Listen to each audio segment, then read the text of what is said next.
जदि आप जड़े भेजिटेरियन अच्छा आउ डेली इनटेक करने को चाहते प्रोटीन ताले आपण यही जिनसटा बहुत ही बढ़िया रहिबो।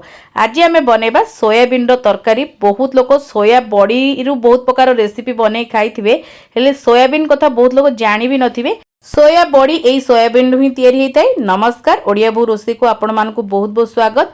एडी देखनु आपण मानकु सोयाबीन्स देखै देछि आउ एडी देखनु पूरा गोल गोल आकार होइतै, छोट छोट होइतै। एडी मु गोटे कप पाखा पाखी सोयाबीन नेइथिली। आपण को एटा इजीली मार्केट रे बे अवेलेबल हो जाउछि आउ नहले तो आपण ऑनलाइन भी बाय कर परिबे। मु लिंक शेयर कर देबी।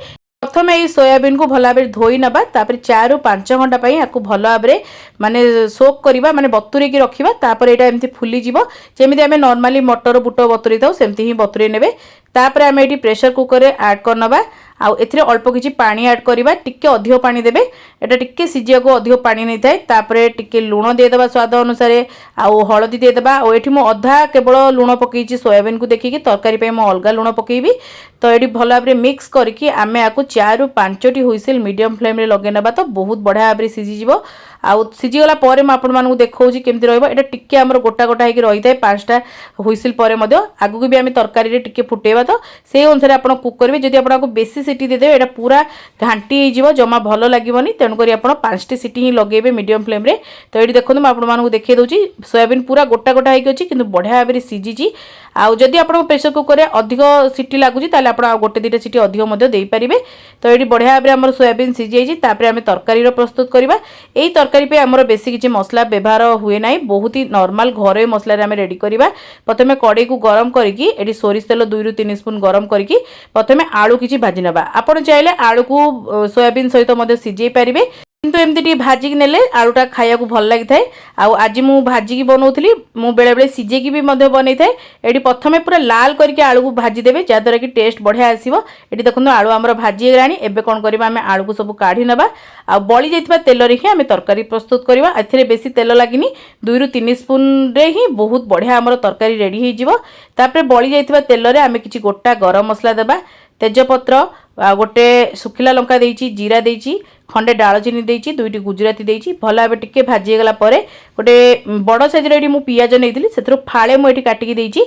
फाळे चॉप करके प्रथमे भाजीबा। आउ फाळे मु मसला रे बाटिछि अदा रसुण पियाज आपण बाटी नियंतु। 2 इंच रो अदा, 10 ରୁ 12 कोला रसुण आउ फाळे जो पियाज बंचिथो सेटा को आपण बाटी नेबे। एठी देखुन पियाज हमर भाजी गलानी बढ़िया भाव। तापर एठी 2टी छोट साइज रो टमाटर को मु चॉप करी दे देइछि। स्वाद अनुसार एठी हमें लूण दे देबा तरकारी पई। आगुरी भी हमें लूण देइछि सिजिला बेले, सेटा ध्यान रखिके एठी लूणटा देबे। भल भाव एठी टिके हमें टमाटर को बढ़िया भाव भाजी दबा और टमाटर को टिके सिजिया पई छाड़ दबा। टमाटर को एठी भल भाव सिजेबे, कंचा रे गले तरकारी रे बहुत खराब लागि थाए। तेनु करी जमा भी कंचा रखिबेनी, भल भाव एठी सिजेबे। 2 ରୁ 3 मिनिट पर एठी देखुन बढ़िया भाव हमर टमाटरटा सिझी आसिलानी। एबे कोन करबा, हमें आकु टिके हल्का एमती चट्टू मार दबा आ भल भाव टिके मिक्स कर नबा। तापर हमें किछि गुंड मसला ऐड करबा। आपण चाहिले जदि मसला बाटला बेले आपण जदि चाहू जदि गोटा मसला भी बाटी परिबे, किंतु मो पाखे गुंड मसला थिला तो मैं यूज करछि। एमती के हळदी गुंड अल्प टिके दे देबा, काश्मीरी लंका गुंड भल कलर आसीबो, धनिया गुंड देबा आउ तापर जीरा गुंड देबा।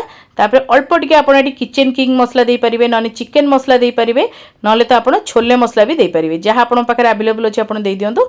भल भाव एटी मिक्स कर नबा आउ बढ़िया भाव को कसिबा। तापर एटी जो अदा रसुण पियाज को बाटी रखली ताकू मधे एटी एका संगे म ऐड करनेबी। ऐड करके भल भाव हमें मसला को पूरा तेल छाड़ला जाय कसिबा, जेमति कि मसलार कंचा गंध पूरा पळेबा और बढ़िया गोटे मसला रेडी हबो।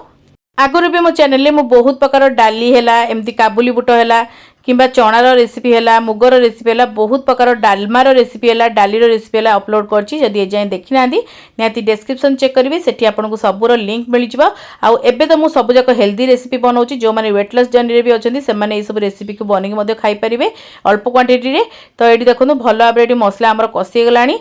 तापर हम एठी जो आलू भाजी रखले ताकू मधे हम ऐड करनबा। बढ़िया भाव में आलू को देकी हमें बढ़िया से कषि नबा, जेमती कि हमर तेल पूरा छाड़ी आसीबो मसलारू। आउ टिके हल्का मसला अधा कषि थबा आलूटा को पके नेबे आउ आलू देकी भल भाव में पूरा भल से कषि नेबे तरकारी को। जदि आपनको एठी पानी टिके कम लागुची, सुखिला सुखिला हो जाउची मसला, ताले आपण टिके पानी देकी भी बस कषि परिबे।